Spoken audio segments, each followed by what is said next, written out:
Do you want to start or me? I can. Yeah, we're talking about Saudade. That's your thing that I'm not allowed to understand. So why don't you start? Yes, you are.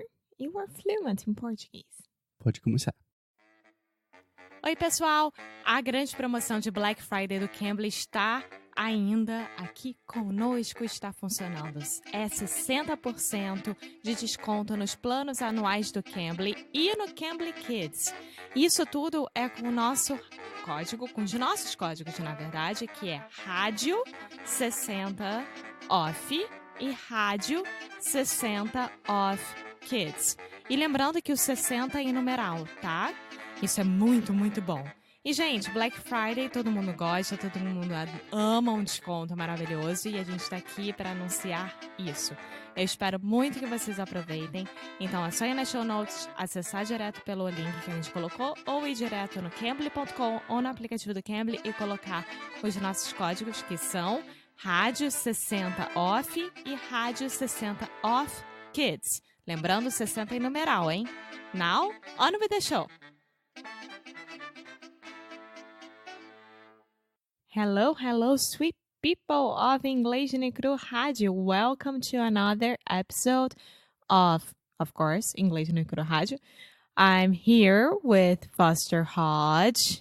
Hello, sweet people. That is my phrase. And I'm Alexia Souza, the guinea pig of this situation. And today we are continuing talking about the untranslatable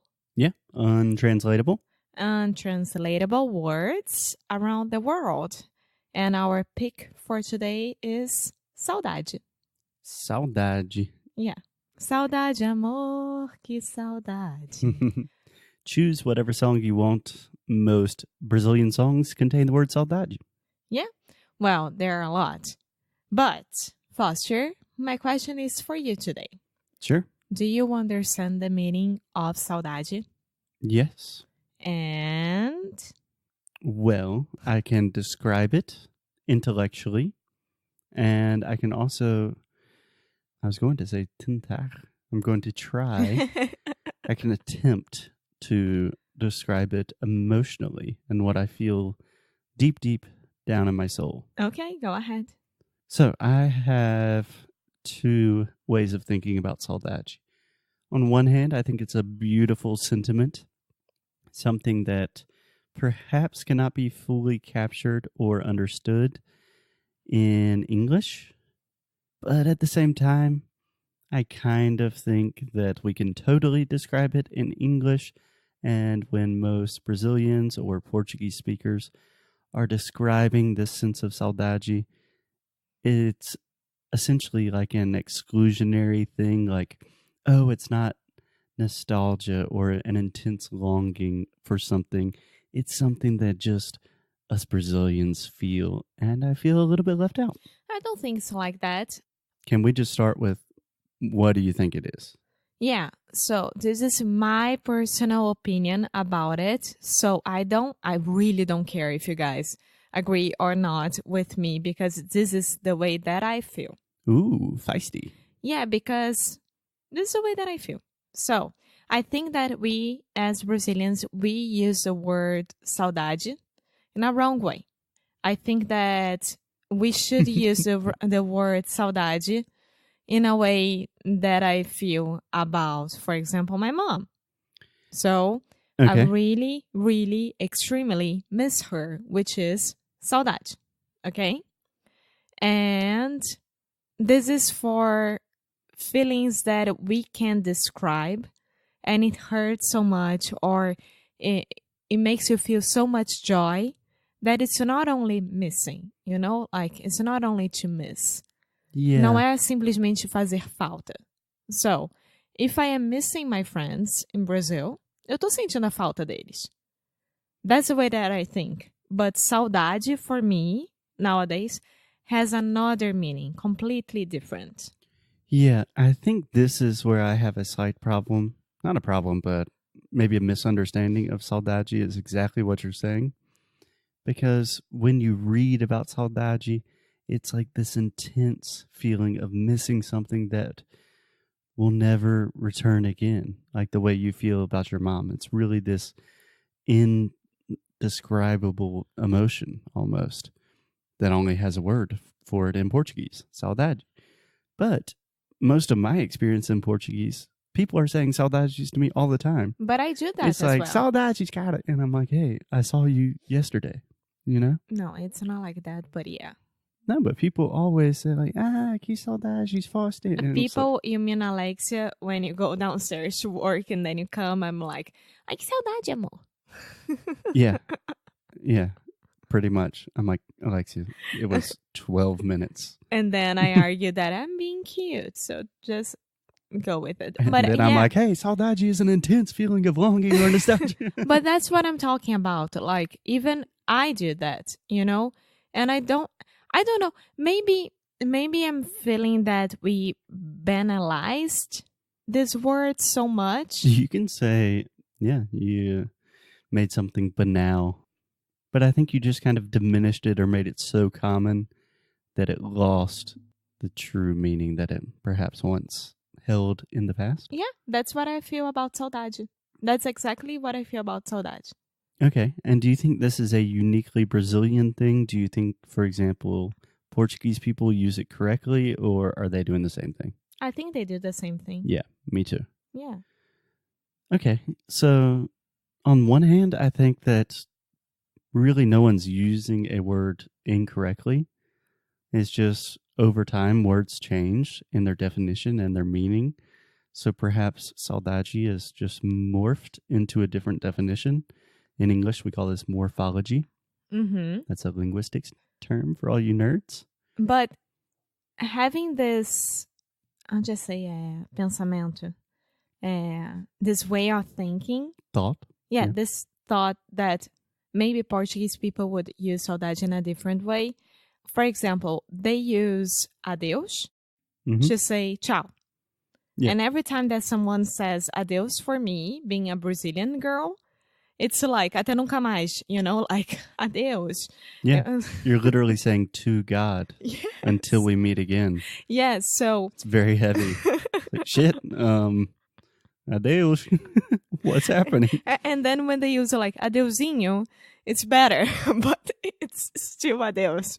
So I don't know, that maybe adeus is not lost, if I could say that, in Brazilian Portuguese, but in European Portuguese, it's already a common thing.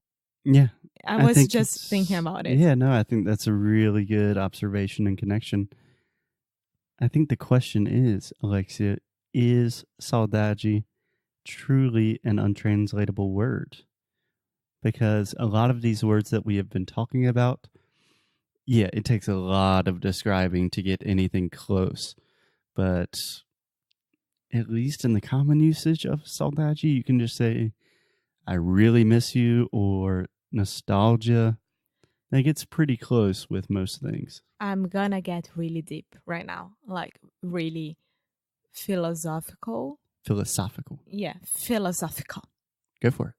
I think that every single word you can translate, or at least understand the word, but if you don't know how to feel this word, you really don't understand what it is. So if you really don't understand saudade because you don't know what the feeling is, you can be only missing someone and not really having saudade, you know? Yeah, I think what you're talking about is some things are really tacit, like they need to be experienced to be understood. So I think there is an experiential element to saudade. There's kind of a famous, I don't know if this is a quote or I'm just making this up, but a lot of people in English say words matter, like words are important. And then you can kind of flip that and say words have matter, like they literally have a material substance. And words have matter? Yes, matter is what the earth is composed of. No, materia. Ah, okay. Yeah, so words are important. Words matter, but words have matter. is the word saudade really comes from an experience that exists that you can't just describe it. It's actually something that existed in your life and it's there. Yeah. You saw that I was looking at my phone now because I was looking for that lyrics from Chega de Saudade from Vinícius de Moraes, because for me, it's almost a perfect way to describe saudade. Because when you think about it, like he's saying that go away with my sadness because without her, the woman that he's in love, I can't feel peaceful. I can't see the beauty in life. So he's missing her so much at the point that he knows that he won't be with her anymore. So this is saudade, you know? What I mean is the person, the feeling is not like about dead people, like my mom, for example, you know, like can be about a moment, can be about a situation, it can be about a person that you know that it's not going to be with you anymore, even though this person is alive. So I just wanted to make this point here. Yeah. Again, I think we could almost put that in perfect English by saying heartbreak. It's more than that. More than a broken heart? Yeah. My goodness. You're really putting saudade on a pedestal. Your heart is the most essential organ that we have.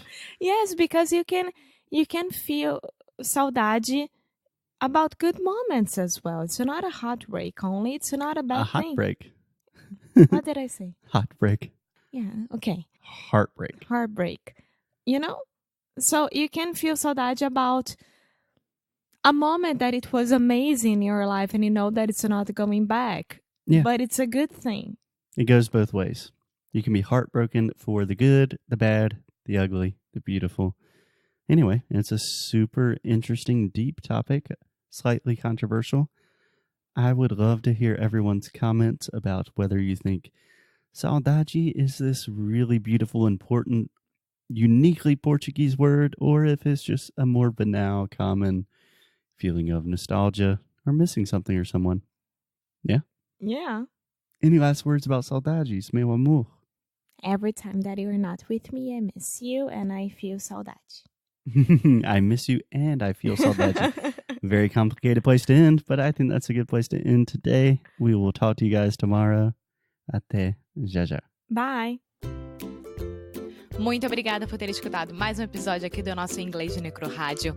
Como sempre, vou pedir para você deixar sua review, deixar o seu e-mail no nosso site inglesdenecru.com, ficar de olho nas novidades que a gente sempre manda, nossos recursos grátis, enfim, todas as novidades que a gente puder, a gente vai estar compartilhando com vocês, principalmente por e-mail. Então, é isso. Eu quis aqui dar esse recado.